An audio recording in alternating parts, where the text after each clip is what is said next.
Hello, আজ 31শে জানুয়ারি আর আজ আমাদের বিয়ের পুরো 1 বছর পূরণ হচ্ছে।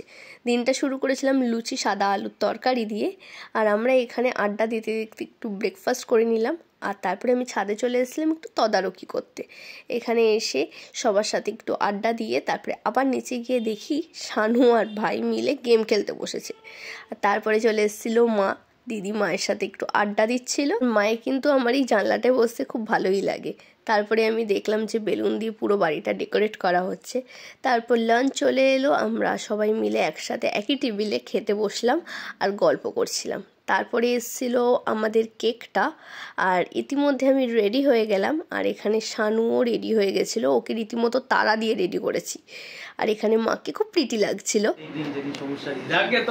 একটু চুলকাতে এখন আর পাচ্ছি না, তুই আবার এসব নিচ্ছিস, তুই যাবি এখান থেকে। হ্যাঁ, ওদের সাথে ছুটিয়ে মজা করে চলে এসেছিলাম আমরা ছাদে। আর ছাদটাকে এইভাবে ডেকোরেট করা হয়েছিল কারণ এখানে আমরা কেক কাটবো আর এখানে আমাদের ফটোশ্যুট চলছিল।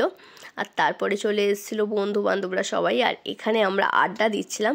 বন্ধু বান্ধব কম, ভাই বোন বেশি। তারপরে আমাদের কেকটা এখানে সেট করা হলো, এখানে কেক কাটা হলো, আমরা একে অপরকে কেক খাইয়ে দিলাম। যারা যারা ছিল সবার মধ্যে কেক ডিভাইড করে দিলাম। আর এখানে শানু কিন্তু আমাকে এই পেন্ডেন্টটা ফার্স্ট অ্যানিভার্সারিতে গিফট করেছিল, আর আমিও আমার গিফটটা শানুকে দিয়েছিলাম, যেটা শানুর খুব পছন্দ হয়েছিল। মা আমাকে একটা শাড়ি আর লোহা বাঁধানো দিয়েছিল।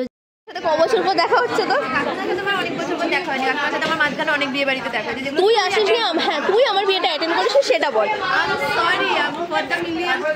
সবাই বাড়ি চলে যাওয়ার পর আমরা খেতে বসলাম 5 জনে, আর দিনটাকে এখানেই শেষ করলাম।